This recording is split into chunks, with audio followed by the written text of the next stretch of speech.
بسم اللہ الرحمن الرحیم وأنزلنا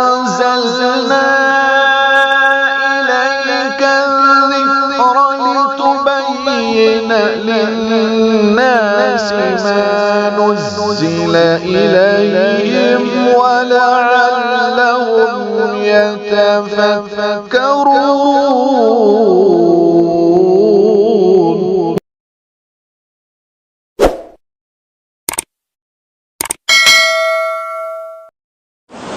بسم اللہ الرحمن الرحیم، الحمد للہ رب العالمین، والصلاة والسلام علی رسولہ الکریم، اما بعد، فاعوذ باللہ من الشیطان الرجیم، بسم اللہ الرحمن الرحیم، یا ایہا الذین آمنوا اتقوا اللہ حق تقاتہ ولا تموتن الا وانتم مسلمون، صدق اللہ العظیم۔ میرا عزیز طلبہ، دعا فرمائے اللہ رب العزت اولاً مجھے صحیح کہنے کی توفیق عطا فرمائے، اور جو کچھ بھی کہا جائے سنا جائے ہم سب کو اس پر عامل بنا دے۔ آج اس مجلس میں جو موضوع مجھے دیا گیا ہے وہ تقوی ہے۔ تقوی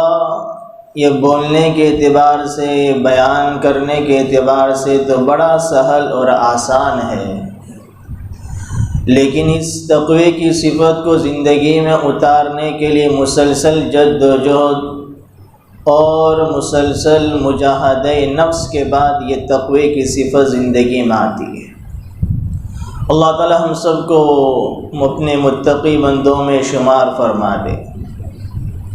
قرآن کریم میں اللہ تعالیٰ نے جگہ جگہ تقوی کا تذکرہ فرمایا، بلکہ اگر قرآن کریم کو دیکھا جائے تو ایسا لگتا ہے کہ اللہ نے قرآن کریم کو تقوی کی آیتوں سے آراستہ کر دیا ہے۔ تقوی کے معنی آتے ہیں اجتناب کرنا، پرہیز کرنا، لغت اعتبار سے کہ تقوی کے معنی آتے ہیں اجتناب کرنا، پرہیز کرنا،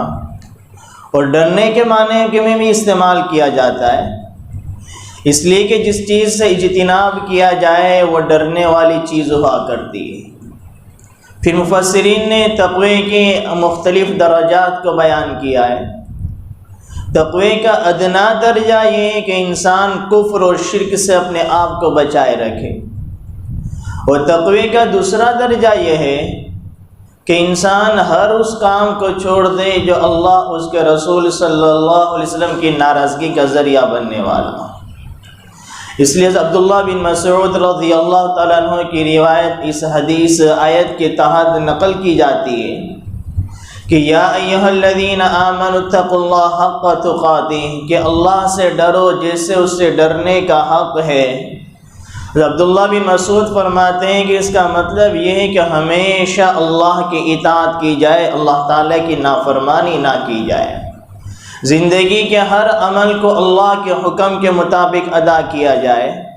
اس رب کو، اس خالق کو، اس مالک کو جو ہمارا خالق ہے، ہمارا رازق ہے، ہمارا مالک، ہمارا پروردگار ہے، جس نے ہمیں انسان بنایا، اشرف المخلوقات بنایا، ایمان کی دولت سے نوازا، اسلام کی دولت سے نوازا، علماء کے حلقے میں ہمارا شمار فرمایا، اس رب کو ہمیشہ یاد رکھ کے زندگی گزارو، اس کو فراموش نہ کرو، کہ اس اللہ کی اطاعت کی جائے، نافرمانی نہ کی جائے، اسے ہمیشہ یاد کیا جائے، فراموش نہ کیا جائے۔ ایک بزرگ کی مجلس لگا کرتی تھی، وہ بزرگ اپنی مجلس میں ایک نوجوان کو ہمیشہ اپنے سے قریب بٹھاتے تھے۔ مجلس میں دوسرے حضرات جو پرانے تھے، عمر میں بڑے تھے، علم میں بڑے تھے، ان کو اعتراض ہوا کہ یہ نوجوان آج کل کا آیا ہوا شیخ اپنے سے اس کو قریب بٹھاتے ہیں، ہم سے زیادہ اس پر توجہ دیتے ہیں، ہم پر اس کو ترجیح دیا کرتے ہیں، کیا وجہ ہے؟ شیخ کے کان میں یہ بات پہنچ گئی۔ ایک مرتبہ شیخ کی مجلس لگی ہوئی تھی، شیخ نے ہر ایک کو ایک پرندہ دیا کہ اس کو ایسی جگہ ذبح کر کے لاؤ کہ تمہیں اللہ کے علاوہ کوئی دیکھنے والا نہ ہو۔ ایسی جگہ اس کو ذبح کر کے لاؤ کہ تمہیں کوئی دیکھنے والا نہ ہو۔ ہر ایک گیا کسی درخت کے پیچھے، دیوار کے پیچھے، ہر ایک نے آڑ لے لی، ذبح کر کے آ گئے۔ وہ نوجوان اسی پرندے کو زندہ شیخ کے سامنے لے کر آ گیا۔ مجلس والے دل ہی دل میں ہنس رہے ہیں کہ ہم نے تو شیخ کے حکم کی تعمیل کی،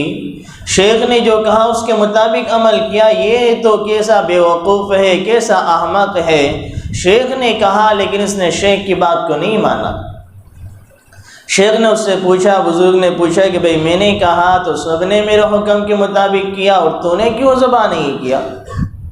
اور نوجوان کہنے لگا کہ آپ نے کہا کہ اس کو ایسی جگہ ذبح کرنا کہ تمہیں کوئی دیکھنے والا نہ ہو۔ میں درخت کے پیچھے بھی گیا کہ مجھے کوئی دیکھنے والا نہ ہو، لیکن وہاں بھی میرا رب مجھے دیکھ رہا تھا۔ میں دیوار کے پیچھے گیا کہ مجھے کوئی دیکھنے والا نہ ہو، وہاں بھی میرا رب مجھے دیکھ رہا تھا۔ میں جہاں جہاں جاتا وہاں میرا رب مجھے دیکھنے والا تھا۔ مجھے کوئی ایسی جگہ ہی نہ ملی کہ میرا رب مجھے دیکھنے والا نہ ہو، کوئی دیکھنے والا نہ ہو، اس لیے میں اس کو زندہ آپ کے سامنے لے کر آ گیا۔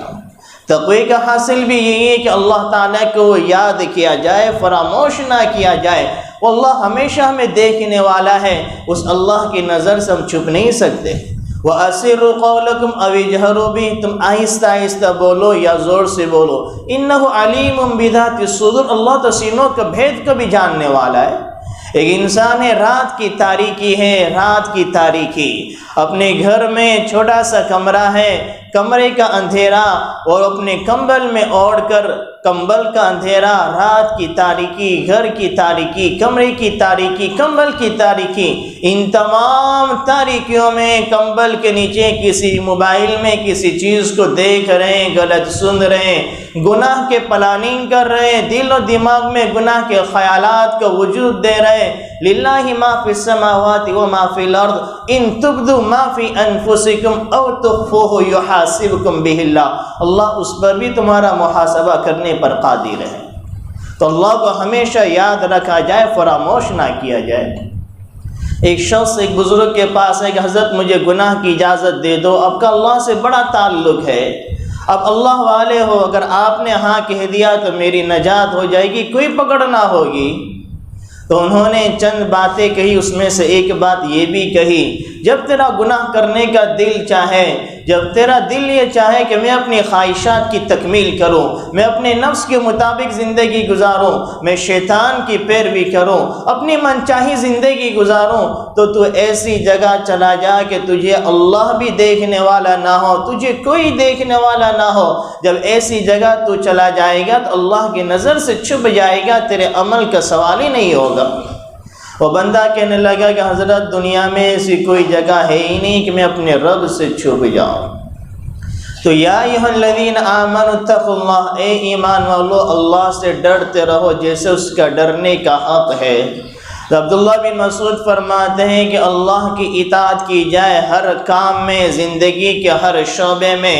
اپنے زندگی کے شب و روز میں اللہ کی اطاعت کی جائے، نافرمانی نہ کی جائے، اس اللہ کو ہمیشہ یاد رکھا جائے، فراموش نہ کیا جائے، اس اللہ کا ہمیشہ شکر گزار بن کے زندگی گزارے، کبھی اس اللہ کی ناشکری نہ کرے۔ اسے ایک جگہ اللہ تعالیٰ فرما رہے ہیں، یا بنی آدم قد انزلنا علیکم لباسا یواری سوآتکم وریشا ولباس التقوی ذلک خیر۔ اللہ تعالیٰ نے سورہ اعراف میں مادی لباس کا تذکرہ کرنے کے بعد تقوی کے لباس کا تذکرہ فرمایا کہ مادی لباس وہ ہے جو فانی دنیا میں انسان کو کام آتا ہے، اور تقوی کا لباس وہ لباس ہے جو ہمیشہ اور باقی رہنے والی زندگی میں انسان کو کام آتا ہے۔ علماء کرام نے، عارفین نے بڑے اچھے انداز سے، بڑے انوکھے انداز سے اس آیت کریمہ کو سمجھایا ہے کہ ایک مجلس لگی ہوئی ہے، اس مجلس میں علماء، صلحاء، فقہاء، خواص، عوام، بڑے چھوٹے ہر ایک اس مجمع میں موجود ہے۔ اب اگر کسی شخص سے کہا جائے کہ آپ اس مجلس سے برہنہ ہو کر گزر جائے، وہ بندہ کہے گا کہ بھئی یہ مجلس جہاں بڑے بڑے علماء، صلحاء، سلاطین، حکام موجود ہے، برہنہ گزرنے کی بات تو دور کی ہے، آدمی لنگی بنیان میں بھی وہاں سے گزرنے کو گوارا نہیں کرے گا، آدمی شرم محسوس کرے گا۔ تو جس طریقے سے دنیا کی مجلس میں انسان اس طرح سے گزرنے کو گوارا نہیں کرتا،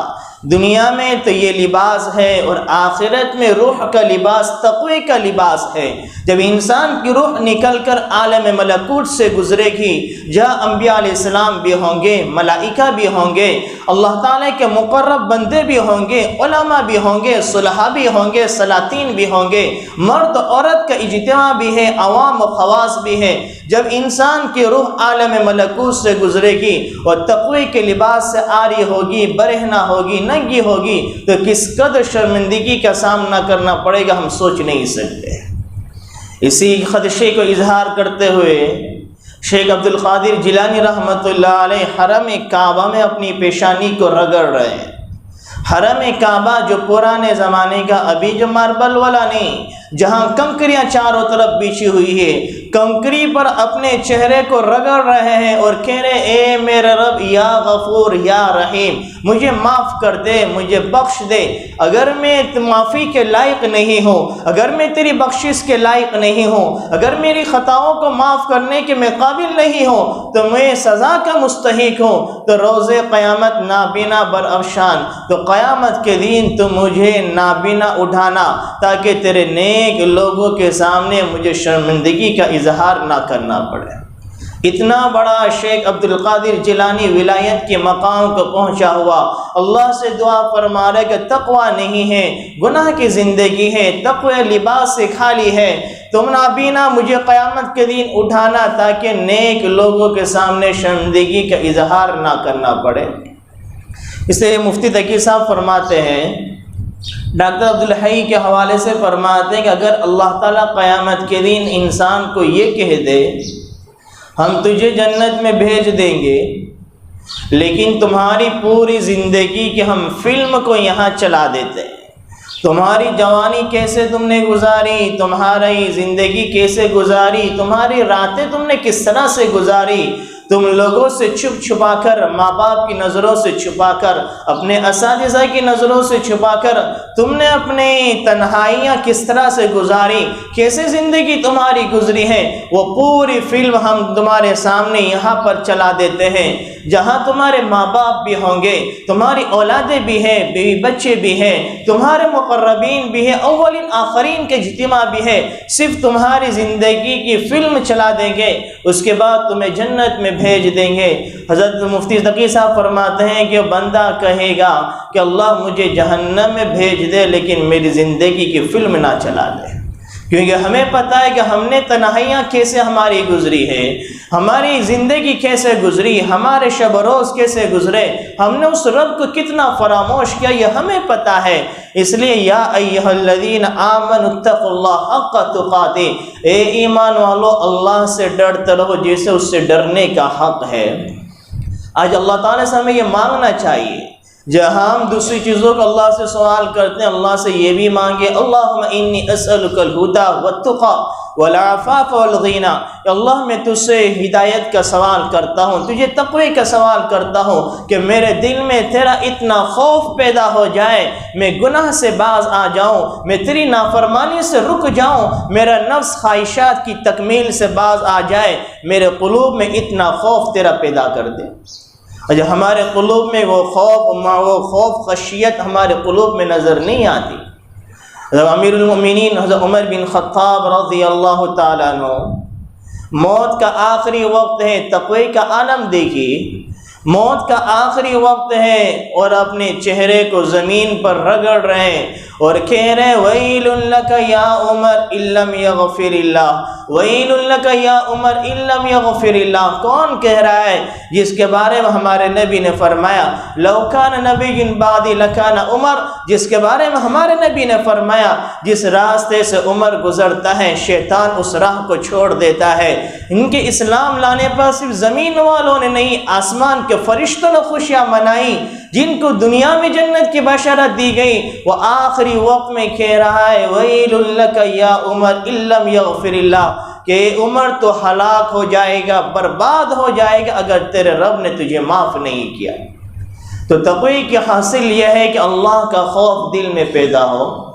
حضرت تھانوی رحمۃ اللہ علیہ فرماتے ہیں کہ تقوی کی حقیقت تیقظ اور بیداری ہے۔ حضرت شاہ وصی اللہ رحمۃ اللہ علیہ فرماتے ہیں کہ انسان کے دل میں تیقظ نہ ہو، بیداری نہ ہو تو انسان کے تمام کام گڑبڑا جاتے ہیں۔ اگر ہماری زندگی میں تیقظ ہے، بیداری ہے، تقوی ہے، اللہ کا خوف ہے، اس کا دھیان ہے، تو ہمارے ہر کام درستگی کے ساتھ گزریں گے۔ پھر ہمارے دل و دماغ میں یہ بات نہیں آئے گی کہ مجھے میرا اساتذہ نہیں دیکھ رہے، میرے دوست احباب سے میں دور ہو گیا، میں اپنی بستی سے چلا گیا، میرے گاؤں سے میں دور نکل گیا، یہ اجنبی علاقہ، یہ اجنبی شہر، یہاں مجھے کوئی جانتا نہیں، کوئی پہچانتا نہیں، یہاں میرا کوئی اپنا نہیں ہے، جو چاہوں گا کر لیا، کسی کو کوئی پتہ نہیں چلے گا، وہی میری عزت باقی رہے گی، وہی حافظ صاحب کہلاتا رہوں گا، وہی میرا علم باقی رہے گا۔ لیکن نہیں، تقوی کی حقیقت یہ کہ اللہ کو یاد رکھا جائے، مخلوق کو نہیں، ہر وقت خالق کو یاد رکھا جائے۔ ایک جگہ اللہ تعالیٰ فرما رہے وَاتَّقُوا اللَّهَ وَيُعَلِّمُكُمُ اللَّهُ، تم تقوی اختیار کرو، اللہ سے ڈرنے والے بنو، اللہ تمہیں ایسا علم عطا فرمائے گا جو تمہارے لیے بھی نفع ہوگا، لوگوں کے بھی لیے نافع بنے گا۔ اگر ہماری زندگیوں میں تقوی نہیں ہے، کتابوں میں اول درجہ ہے، ہر کتابوں میں پیش علوم ہے، لیکن تقوی کی زندگی سے ہماری زندگی آری ہے، خالی ہے، تو یہ علم نہ ہمیں فائدہ دے گا نہ کسی اور کو فائدہ دے گا۔ تو اللہ نے پورے قرآن کریم میں جگہ جگہ یا ایھا الذین آمنوا اتقوا اللہ فرمایا کہ اے ایمان والو، اللہ سے ڈرتے رہو، اللہ سے ڈرتے رہو۔ اور ایمان کی تعریف بھی علماء کرام نے یہی بیان فرمائی، الایمان بین الرجاء والخوف، ایمان کس چیز کا نام ہے کہ بندے کے اندر امید بھی ہو، بندے کے اندر خوف بھی ہو، اسی کا نام ایمان ہے۔ اللہ تعالی ہم سب کو اپنے متقی بندوں میں ہمارا شمار فرما دے، آمین۔ وما علینا الا البلاغ۔